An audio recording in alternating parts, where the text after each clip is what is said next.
حضرت زبیر رضی اللہ تعالیٰ عنہ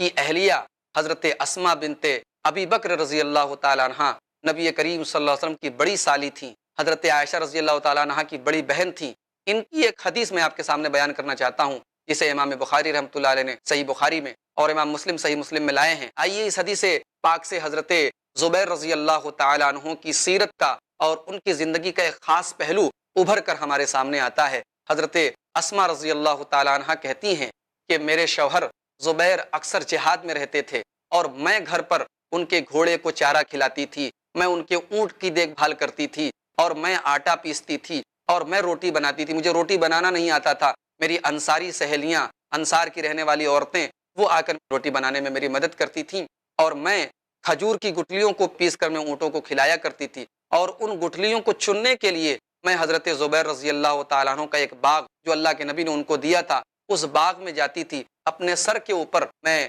اس کو ٹوکری میں رکھ کر لاتی تھی، اور اس طریقے سے میں اس کو پھر پیس کے کھلاتی تھی۔ حضرت اسما کہتی ہیں کہ میں کھجور کی گٹلیاں چننے کے لیے جا رہی تھی، راستے میں جب میں واپس آ رہی تھی تو نبی کریم صلی اللہ علیہ وسلم اپنے چند صحابہ کرام کے ساتھ جا رہے تھے۔ اللہ کے نبی نے دیکھا کہ میری سالی، میری بیوی کی بڑی بہن جا رہی ہیں، اور وہ بھی پیدل جا رہی ہیں اپنے سر کے اوپر ٹوکری لاد کر، تو اللہ کے نبی صلی اللہ علیہ وسلم نے حضرت اسما رضی اللہ تعالی عنہا کو اشارہ کیا کہ اے اسما، ادھر آؤ، ادھر آؤ۔ آپ نے نام بھی نہیں لیا، آپ نے زبان سے کچھ کہا بھی نہیں، آپ نے اشارتاً کہا، جیسے ہم لوگ اپنی زبان میں کہتے ہیں اے۔ اس طریقے سے اللہ کے نبی صلی اللہ علیہ وسلم نے اپنی سالی سے کہا اے، ادھر آؤ، ادھر آؤ۔ حضرت اسما رضی اللہ تعالیٰ عنہ کہتی ہیں جب اللہ کے نبی نے مجھے بلایا تو میرے ذہن میں یہ خیال آیا کہ میں بیٹھ جاؤں، فذکرت الزبیر وغیرتہ، لیکن مجھے اچانک حضرت زبیر رضی اللہ تعالیٰ عنہ کی غیرت یاد آ گئی۔ مجھے یاد آ گیا کہ حضرت زبیر رضی اللہ تعالیٰ عنہ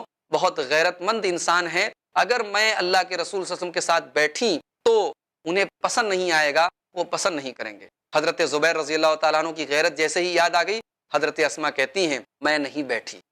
میں اللہ کے نبی صلی اللہ علیہ وسلم کے ساتھ نہیں بیٹھی۔ محترم ناظرین، اس واقعے سے ایک طرف یہ اندازہ لگائیے کہ اللہ کے نبی صلی اللہ علیہ وسلم غیر محرم عورتوں سے بات کرنے میں کتنی احتیاط کرتے تھے۔ حضرت اسما رضی اللہ تعالیٰ عنہ آپ کی سالی ہے، ہمارے یہاں جیجا سالی کا رشتہ کیسا بے تکلف رشتہ مانا جاتا ہے یہ بتانے کی ضرورت نہیں ہے، لیکن اللہ کے نبی صلی اللہ علیہ وسلم اپنی سالی سے بھی اتنی ہی بات کرتے ہیں جتنی ضرورت ہے، بلکہ بات بھی نہیں کرتے، اشارے سے کام چلاتے ہیں۔ اللہ کے نبی صلی اللہ علیہ وسلم چاہتے تو صاف صاف کہہ سکتے تھے اسما ادھر آؤ، میری سواری پر بیٹھو، میرے پیچھے بیٹھو، لیکن آپ نے دیکھا کہ یہ پیدل جا رہی ہیں، آپ کو اچھا نہیں لگا، آپ نے اشارے سے کہا کہ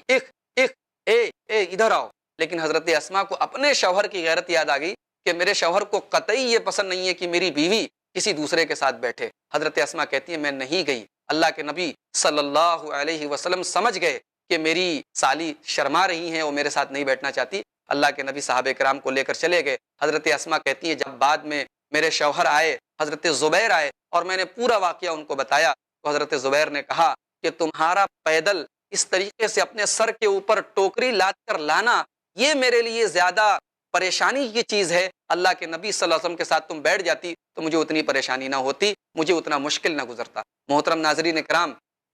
اس واقعے سے کئی سبق ہم حاصل کر سکتے ہیں، اور ایک بہت بڑا سبق جو ہمیں ملتا ہے وہ یہ ہے کہ حضرت اسما رضی اللہ تعالی عنہا کس قدر باحیا اور با کردار تھیں، اور اپنے شوہر کے جذبات کا کتنا خیال کرنے والی تھی۔ اور دوسری طرف اس واقعے سے ہمیں یہ ثابت ہوتا ہے، یہ معلوم ہوتا ہے کہ حضرت